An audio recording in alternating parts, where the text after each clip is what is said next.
नमस्कार किसान भाइयों, कैसे हो आप सब। किसान भाइयों, आज की वीडियो में बात करेंगे हम पीएम कुसुम योजना, यानी जो सोलर पंप लगाने की जो योजना है, जिसको हम पीएम कुसुम योजना के नाम से जानते हैं, जो कि पहले आओ पहले पाओ की नीति पर वर्क करती है। तो इस समय अगर आप भी अगर सोलर पंप अपने खेत पर लगवाना चाहते हैं, तो सोलर पंप लगवाने का ये बहुत ही स्वर्णिम अवसर है। ये पूरा वीडियो देखना, इसमें हम पॉइंट टू पॉइंट सारी बातें करेंगे। आवेदन कब से शुरू हो रहे हैं, पात्रता क्या है, शर्तें क्या हैं, और कैसे कैसे शुरू से रजिस्ट्रेशन से लेकर के हमारे खेत में लगने तक, और कितना पैसा हमारा चाहिए किसान को, कितना इसमें ग्रांट यानी अनुदान मिलेगा सरकार की तरफ से, पूरा पॉइंट टू पॉइंट हम इस वीडियो में बात करेंगे। अगर आप भी अपने खेत में सोलर पंप लगवाना चाहते हैं तो इस वीडियो को पूरा देखें किसान भाइयों, और इसका लाभ उठा सकते हैं। तो वीडियो स्टार्ट करने से पहले आपसे एक रिक्वेस्ट और है कि अगर मेरे चैनल पर पहली बार आए हैं तो इसको सब्सक्राइब जरूर कर लें, जिससे कि आने वाली वीडियो का नोटिफिकेशन आप तक पहुंचता रहे। तो किसान भाइयों, करते हैं वीडियो को स्टार्ट।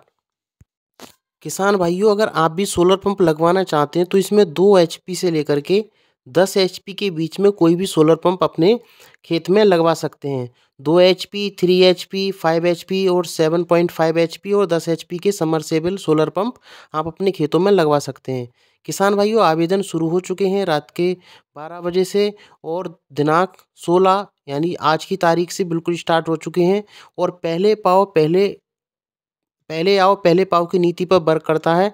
और आप भी अगर चाहते हैं तो इसको जल्दी से जल्दी रजिस्ट्रेशन करा दें, जिससे कि आपको इसमें नाम आ जाए। तो किसान भाइयों, सारी पात्रता और शर्तें बातें करेंगे, उससे पहले हम ये जान लेते हैं कि मंडल वाइज इसकी डेट क्या है। तो किसान भाइयों, इसमें क्या कर रखा है इन्होंने, मंडल्स में बांट रखा है पूरे यूपी को। तो किस तरीके से हम ऑनलाइन कर सकते हैं। तो अगर बात करते हैं 16 तारीख की, यानी तो चित्रकूट धाम, वाराणसी, प्रयागराज जो मंडल हैं, इस तो इसमें 16 तारीख से ही हो जाएंगे आवेदन। बात करते हैं 17 तारीख से, तो बरेली, कानपुर, मिर्ज़ापुर और बस्ती के जो मंडल हैं, तो इसमें 17 तारीख को आवेदन कर सकते हैं। उसके बाद गोंडा, लखनऊ, अयोध्या के मंडलों के जनपद जो हैं, ये 18 को ऑनलाइन आवेदन कर सकते हैं। और बात करें सहारनपुर, मुरादाबाद, आगरा, अलीगढ़ के जो मंडल हैं, 19 को इसमें अपना आवेदन कर सकते हैं।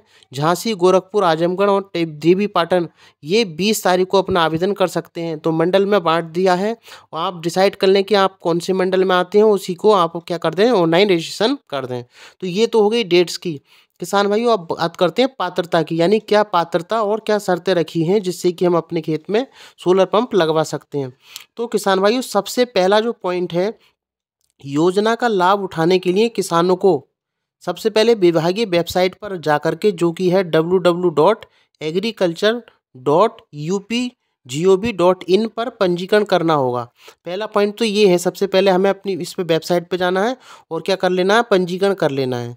पंजीकरण करने के बाद दूसरा पॉइंट ये है, अनुदान पर सोलर पंप हेतु बुकिंग के लिए लिंक पर क्लिक करके ऑनलाइन बुकिंग की जाएगी। यानी जैसे हम रजिस्ट्रेशन कर देंगे, उसके बाद क्या करना है, हमें ऑनलाइन बुकिंग करना है।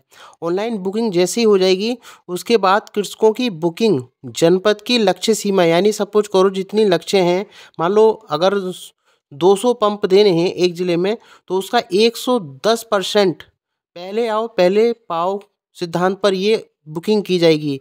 यानी कई बार क्या होता है, कुछ लोग रजिस्ट्रेशन करते हैं और फिर आगे प्रोसेस में अपना ना तो टोकन मनी भरते हैं, ना ही जो किसान को पैसा जमा करना वो करते हैं। तो इसलिए क्या करते हैं, ये 110% ज़्यादा बुकिंग कराते हैं, जिससे कि अगर कोई किसान अगर पूरी प्रक्रिया में लाभ ना लेना चाहता हो, केवल रजिस्ट्रेशन करके छोड़ देता है, तब वो पहले पाओ और पहले पाओ की नीति के आधार पर इसीलिए 110% ज़्यादा आवेदन लिए जाते हैं। बात हो गई ये। उसके बाद जैसे ही बुकिंग ऑनलाइन बुकिंग हो जाएगी, तो तीसरे पॉइंट के अंतर्गत कृषकों को बुकिंग की जनपद की 110% पहले आओ पहले पाओ के सिद्धांत पर की जाएगी, और कृषकों को ऑनलाइन 5,000 रुपये का टोकन मनी के रूप में जमा करना पड़ेगा। सबसे पहली बात, जैसे ही बुकिंग करने के बाद 5,000 रुपये का टोकन मनी हमें जमा करना पड़ेगा। अगर टोकन मनी जमा नहीं करते हो तो ऑटोमेटिकली आपका जो आवेदन है वो निरस्त कर दिया जाएगा, और उसको आपको काउंट नहीं किया जाएगा। किसान भाई, टोकन मनी रखा ही इसलिए गया है, जिससे थोड़ा जो लोग सीरियस हैं, जो सोलर पंप लगवाने के वास्तव में लगवाना चाहते हैं, तो वही इस प्रक्रिया को आगे बढ़ाएं। क्योंकि कुछ लोग क्या करते हैं, रजिस्ट्रेशन करने के बाद छोड़ देते हैं, इसीलिए टोकन मनी का प्रयोग किया गया है। किसान भाइयों, टोकन जनरेट होने के 1 सप्ताह के अंदर कृषकों को अपनी जो कृषक धनराशि है, यानी अलग-अलग एचपी सोलर पंप पे अलग-अलग कृषक धनराशि दी हुई है, वो 1 सप्ताह के अंदर किसी भी ऑनलाइन टोकन जनरेट संचालन द्वारा या किसी इंडियन बैंक के द्वारा या किसी शाखा में जाकर या ऑनलाइन कृषक जमा करना पड़ेगा 1 सप्ताह के अंदर। 1 सप्ताह के अंदर अगर जमा नहीं करता है किसान, तो उसका जो आवेदन है और साथ में जो टोकन मनी 5,000 रुपये जो आपने जमा की थी, वो पूरा ही ख़त्म कर दिया जाएगा। तो सबसे पहले आप निश्चिंत हो जाएँ कि हमें लगवाना है। तो अपना अब कृषक अंश क्या है किसान भाइयों? किसान भाइयों, कृषक अंश का मतलब ये है कि जैसे केंद्र सरकार और राज्य सरकार के जो अनुदान है, उसको काटने के बाद कुछ को किसान को भी चुकाना पड़ेगा। जैसे अगर 2 एचपी का हम सरफेस पंप लगवाना चाहते हैं, तो इसके लिए 63,686 रुपये कृषक अंश के रूप में है। और मोटा-मोटा मैं जैसे जैसे बता दूँ, 3 एचपी का आप करवाना चाहते हैं तो 64,000 और 816 रुपये हैं। और अगर 5 एचपी का करवाना चाहते हैं तो 88,088 रुपये हैं। और अगर आप 10 एचपी का कराते हैं तो 2,86,164 रुपये कृषक अंश के रूप में जमा करने पड़ेंगे। इसके अलावा किसान भाइयों, इसके अलावा कुछ बातें और जान लेनी बहुत ज़रूरी हैं। अगर हम 2 एचपी का सोलर पंप लगा रहे हैं तो उसके लिए हमें 4 इंच का, और 3 से 5 एचपी का लगवा रहे हैं तो 6 इंच का बोरिंग होना चाहिए। और 7.5 एचपी और 10 एचपी का अगर हम समरसेबल यानी सोलर पंप लगवा रहे हैं तो उसके लिए 8 इंच का बोरिंग होना अनिवार्य है। बाद में अगर सत्यापन पे ये पाया गया कि वहाँ पर बोरिंग नहीं है, तो जो टोकन मनी है और धनराशि जब्त कर ली जाएगी और आपका आवेदन निरस्त हो जाएगा। तो आपका जो बोरिंग होना बहुत ज़रूरी है। इसके अलावा एक बात और करते हैं, जहाँ पर दोहित और अतिदोहित क्षेत्र हैं, वहाँ पे नए सोलर पंप नहीं लगाए जाएंगे।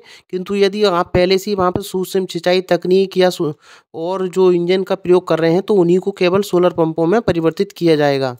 और किसान अगर किसी बैंक से कृषक अंश के लिए लोन लेता है, तो उसके लिए ब्याज में छूट दी जाएगी। एक ही बात नोट करने की है। और कृषक सोलर पंप स्थापित करने के बाद आप स्थल यानी जो जगह आप जिस जगह लगा रहे हैं उसमें परिवर्तन नहीं कर पाएंगे। यदि स्थल परिवर्तन किया जाता है तो संपूर्ण अनुदान की धनराशि कृषक से वसूल कर ली जाएगी। तो किसान भाई, ये बहुत ज़रूरी बातें हैं जिनको आप जान लेना चाहिए। और एक ज़रूरी बात किसान भाई ये है कि अगर आपने पहले से ही वहाँ पर कुछ पंप लगाए हुए हैं और वहाँ पर आपको लगाना है दोबारा, तो उसी को चेंज किया जाएगा और भविष्य में कभी भी आपको विद्युत कनेक्शन नहीं दिया जाएगा अगर इस सोलर पंप स्कीम को आप लागू कराते हैं। तो इस तरीके से इन बातों को ध्यान रख कर के ही आप डिसीजन ले लें पहले अच्छे से, तभी जा कर के इसको अपने खेतों में लगवा सकते हैं। बहुत अच्छी स्कीम है, कोई बिजली का झंझट नहीं है, लेकिन कुछ शर्तें हैं। इसको अगर आप मानने के लिए तैयार हैं तो अपना रजिस्ट्रेशन जल्दी से जल्दी कर दें और टोकन मनी 5,000 रुपये जमा करने के बाद अपना टोकन जनरेट कर दें। इसके 7 सप्ताह के अंदर आपको अंश भी भरना पड़ेगा।